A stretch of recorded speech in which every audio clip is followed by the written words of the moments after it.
হায়, আমার জামাইয়ের মনে মনে ভালোবাসা খালি উতলা পড়তেছে। থাক থাক, এত কল লাগবে না, আমি সবই বুঝি। আমি আসছি আপনার কাছে একটু সময়ের জন্য, আমার একটু সময় দিলেই হবে। এখন চলেন মার্কেটে যাব। রেশমি, রেশমি কই নাস্তা নিয়ে আসো। এই নাও তোমার টিফিন। কি এটা কি বেলুন? আজকে কি আমার অফিসের কারো জন্মদিন নাকি? সবগুলো বেলুন অফিসে নিয়ে গিয়ে ফাটাবা। আর তোমার বস যদি রাগ করে তাহলে তোমার বসকে বলবা মিসেস মেডিট হ্যাপি আওয়ার। জুতাটা তো সেলাই করা, রাস্তায় আবার ডান্স ফান্স করতে পারে, তুমি আবার পড়ে যেও না, সাবধানে থেকো। হ্যাঁ, ওহ, তুমি একটা চলন্ত বিপর্যয়।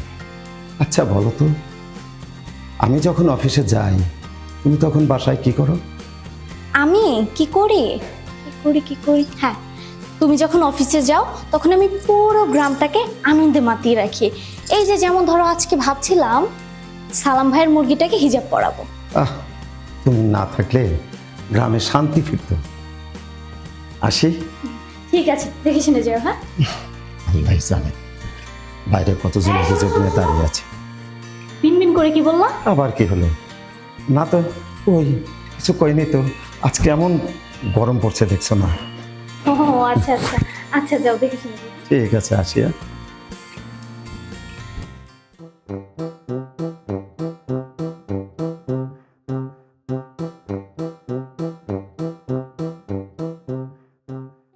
কি ব্যাপার তোমরা? আসসালামু আলাইকুম রফিক ভাই। ওয়ালাইকুম আসসালাম। ভালো আছেন? আছি আলহামদুলিল্লাহ। আসলে কি বলবো, এসেছে একটা কমপ্লেন নিয়ে। কি? আপনাকে তো কমপ্লেন দিয়ে কোনো লাভ হয় না। ওই যে ভাবি কি করেছে জানেন? কি করেছে?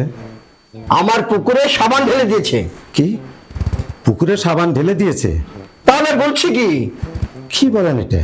হ্যাঁ। সাবান ঢেলে দিয়েছে? আরে তাহলে আর বলছি কি, আমার মাছগুলোর কি অবস্থা বলেন তো ভাই। হ্যাঁ, বুঝতে পারছি যে আপনার মাছের ক্ষতি হয়ে যাবে। আপনি যে যাই হোক, আপনার কিন্তু একটা ব্যবস্থা নিতেই হবে। বা ভাবি যে দেখেন এতগুলো লোক এসেছে কমপ্লেন নিয়ে। আমি বিষয়টা দেখব, আপনারা কিছু মনে করবেন না। হ্যাঁ জি ভাই, আপনি কিন্তু দেখেন। এই, দাঁড়ান দাঁড়ান, কি দেখবা? হ্যাঁ, আমারে কও কি দেখবা, মানে কি দেখবেন? আমার থেকে দেখো শুনবা আমি কেন কাজটা করছি, কি জন্য করলাম, শুনবা না? অবশ্যই। কি শুনবেন না আপনারা? আচ্ছা বলেন, আপনি বলেন। হ্যাঁ শোনেন, আমরা যারা কালো মানুষরা আছি আমরা কি চাই? অবশ্যই একটু ফর্সা হইতে চাই। আমরা একটু ফর্সা হব, আমাদের দেখতে একটু সুন্দর লাগবে, তাই না? কি তাই তো? আচ্ছা তাহলে শোনেন, আপনার যে পুকুরের মাছগুলা একদম জন্মের মতো কালা, তাই আমি ভাবছিলাম যে ওদেরকে সাবান দিয়া একটু ফর্সা বানাই। আমি ভুল কি করছি? ভাবি, আপনি কি পাগল হয়ে গেছেন নাকি? মাছে সাবান দিলে মাছ কি কখনো ফর্সা হয় নাকি? আরে তুমি চুপ থাকো, তুমি এগুলো বুঝবা না। আমি হচ্ছে বিউটি ফিশ স্পা, এটা নিয়ে একটা কাজ চলতেছে, বিশাল বড় গবেষণা চলতেছে, তোমরা এগুলো বুঝবা না। কি জান? আরে এটা তো গেল ভাইয়ের সমস্যা, এখন আমার সমস্যাটা হলেন। তোমার আবার কি সমস্যা শুনবো? ভাই আপনি তো জানেন আমার একখান মাত্র সাইকেল। হ্যাঁ। এই সাইকেলটা নিয়ে আমি হাটে বাজারে যাই, এছাড়া আমার কোনো উপায় আছে? রিক্সা ভাড়া যা তা আমার দেওয়া সম্ভব না। এই সাইকেলের ভাবি বাম সাইডে খালি করে দিছে, কনসেন্ট্রেটে কাম। আরে এমনি এমনি ছাড়ি নাই তো, এই যে লোকটা প্রত্যেকটা সময় এই সাইকেলে যাওয়া আসা করে। এখন সাইকেলে যে টায়ারটা আছে অল্প লোড পড়ে না, ওরও তো একটা জীবন আছে নাকি, ওরও একটা আত্মা আছে।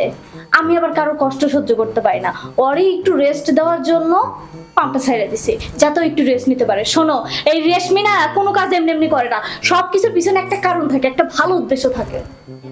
ভাইজান, এবার আমার অভিযোগটা শুনেন। হ্যাঁ কও, যত অভিযোগ সব খালি আমার উপরে। কও কও তাড়াতাড়ি কও, আমি আমার শুনি, আমারও দোষটা কোথায়? ভাইজান শুনেন, আমার একটা গরু আছে, এই গরুর গলার সাথে আই লাভ ইউ লেখা, নিচে আবার রফিক নাম লেখা, গরুর গলার সাথে ঝুলাই রেখে আইছে ভাবি।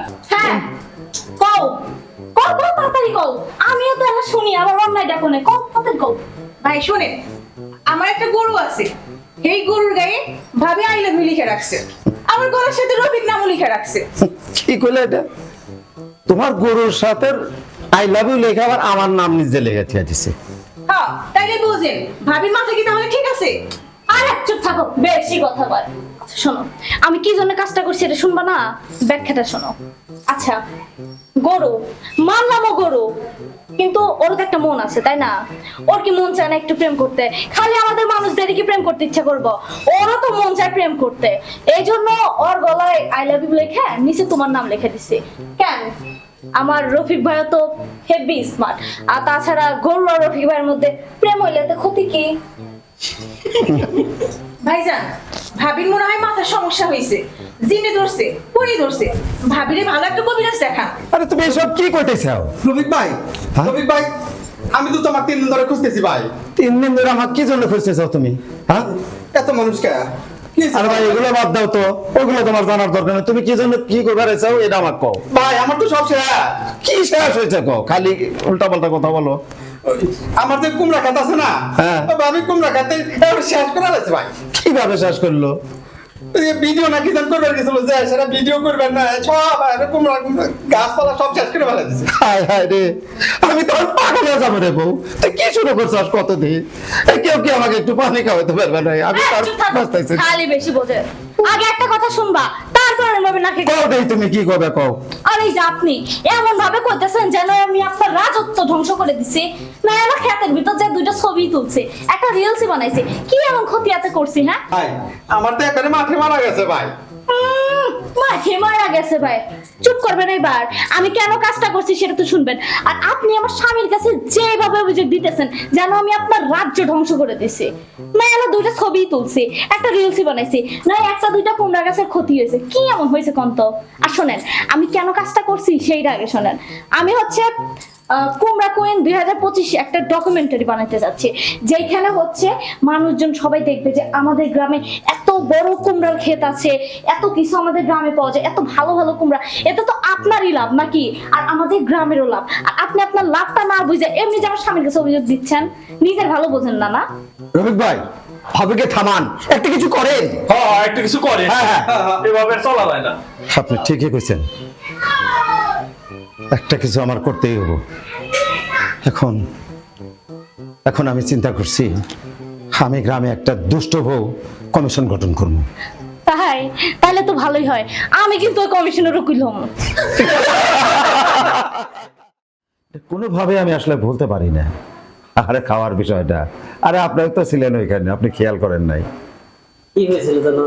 আরে একটা নরম হাড় পেয়েছিলাম আমি, হাড়টা খেতে নিতে খাবো, কিন্তু কোনোভাবে আমি স্যারের জন্য খেতে পারছিলাম না। তারপরে কি করলেন? তারপর আমি রুমালে করে পকেটে করে ফেলছি, বুঝছেন?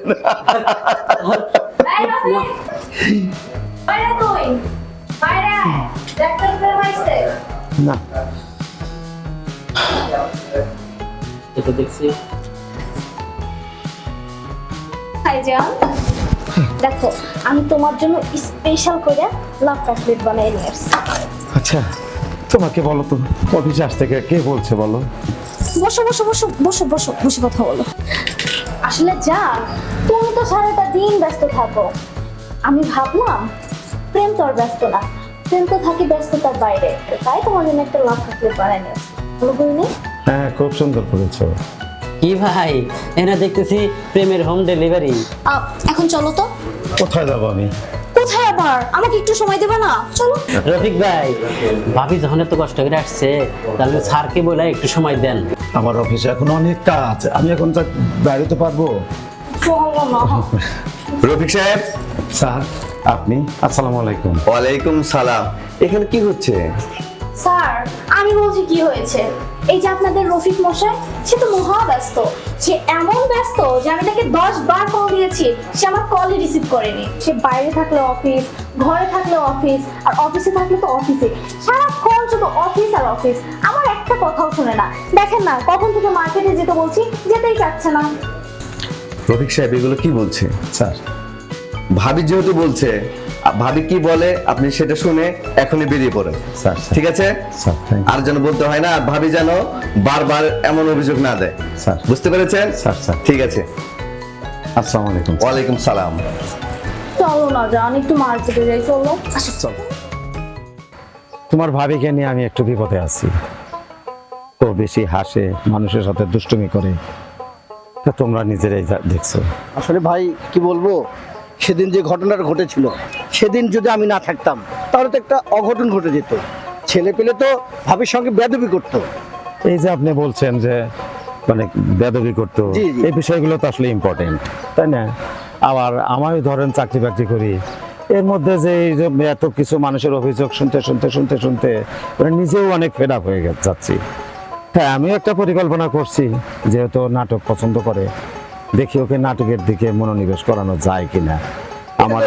আমার একজন পরিচালক আচ্ছা। পরিচিত আছে, আমি এরকম চিন্তা ভাবনা এটা করছি। খুবই ভালো কথা, কিন্তু খেয়াল রাখবেন আবার এমন কিছু করবেন না যাতে আপনার সংসারে অশান্তি সৃষ্টি হয়। আরে না না, আপনার ভাবের সাথে আমার ভালোবাসার সম্পর্কটা খুবই মজবুত এবং মানে দুজনের মধ্যে খুব বোঝাপড়াটা খুব সুন্দর। তাহলে তো খুবই ভালো, তবে যেভাবেই হোক ভাবিকে কিন্তু আপনার কন্ট্রোল করতেই হবে। সেটাই।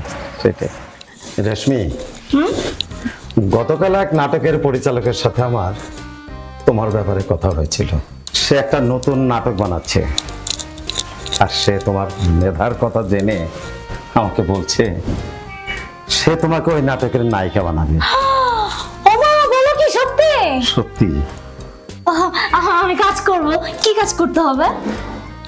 আর একটু শোনো, শুনলেই বুঝতে পারবে। এই নাটকের নাম হলো শান্ত বউ। শান্ত বউ? এটা তো খুব ভালো কথা। আমি কাজ করব, আমাকে একটা চান্স দিয়ে দাও না। শান্ত বউ নাটকে অভিনয় করতে হলে তোমাকেও যে শান্ত হয়ে যেতে হবে। শান্ত? আর আমি তো হাসি ছেড়ে নিঃশ্বাসই নিতে পারি না। তুমি একটু চেষ্টা করলেই পারবে। তুমি যদি চেষ্টা করো দেখবে তুমি ঠিকই পেরেছো। তুমি 24টা ঘন্টা একটু কম কথা বলো, একটু কম হাসো, দেখবে সব ঠিক হয়ে গেছে। হ্যাঁ, আমার দ্বারা সম্ভব? কেন নয়, তোমার দ্বারা সব সম্ভব। আচ্ছা, আমি নায়িকা হওয়ার জন্য সবকিছু করতে পারবো। তুমি যদি আমাকে শান্ত বউ হয়ে দেখিয়ে দিতে পারো, আমি তোমাকে নায়িকাই বানাবো না, শুধু আমি তোমাকে একটা স্পেশাল গিফট দেব। সত্যি? সত্যি। কথা ঠিক তো? অবশ্যই। পাক্কা? পাক্কা। পরে মিস হবে না তো? অবশ্যই না। ঠিক আছে, আমি এই যে শান্ত হলাম কিন্তু আবার পরে যেন না কইরো না। হইলাম, ওকে? ওকে। ভাই, আমাদের ভাবি কই? কয়দিন হলো ভাবি দেখি না। আছে তো তোমাদের ভাবি। কই ভাইজান, আজ কয়দিন ধরে ভাবিরে দেখি না। ভাবিরে ছাড়া কেমন জানি একটু ভালো লাগতেছে না। ভাবিরে ডাকেন। ঠিক আছে। রেশমি, রেশমি, এদিকে আসো তো।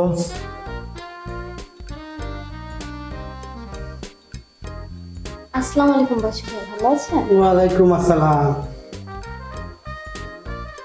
এটা কি আমাদের ভাবি? হ্যাঁ হ্যাঁ, তোমাদের ভাবি। ভাইজান, ভাবি কি সত্যি?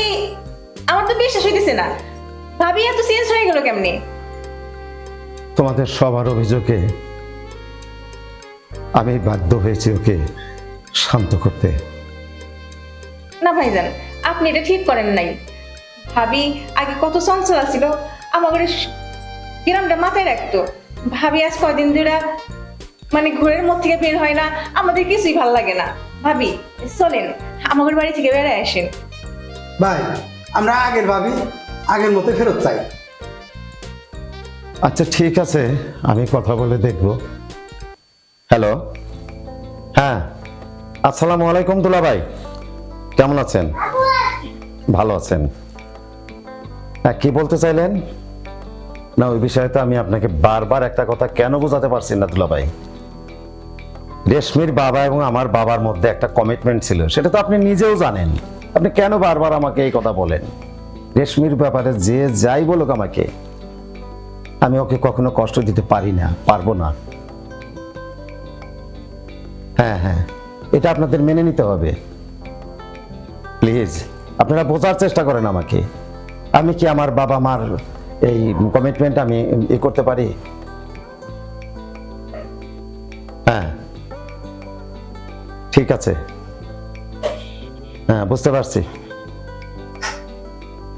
হ্যাঁ হ্যাঁ হ্যাঁ হ্যাঁ হ্যাঁ হ্যাঁ দুলা ভাই, হ্যাঁ দুলা ভাই, আমি এখন রাখি, পরে কথা বলছি। ঠিক আছে, আসসালামু আলাইকুম।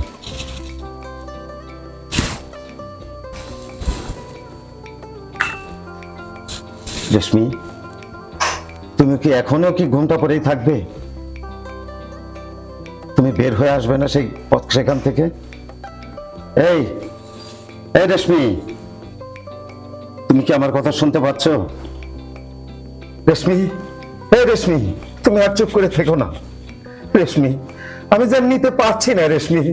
এই রেশমি, আরে বাবা, আরে 48 ঘন্টা আগে যাইতে দেন নাকি? 48 ঘন্টা গেলে আমি রেশমি যেখানে ছিলাম ওইখানেই ফিরে আসবো। 48 ঘন্টা আর মাত্র 3 ঘন্টা বাকি। 3 ঘন্টা পর আমি নিজেই ব্যাক করতাম। তুমি কি ভাবছো আমি চেঞ্জ হয়ে গেছি? শোনো, এই রেশমি কোনোদিনও চেঞ্জ হবে না, বুঝছো?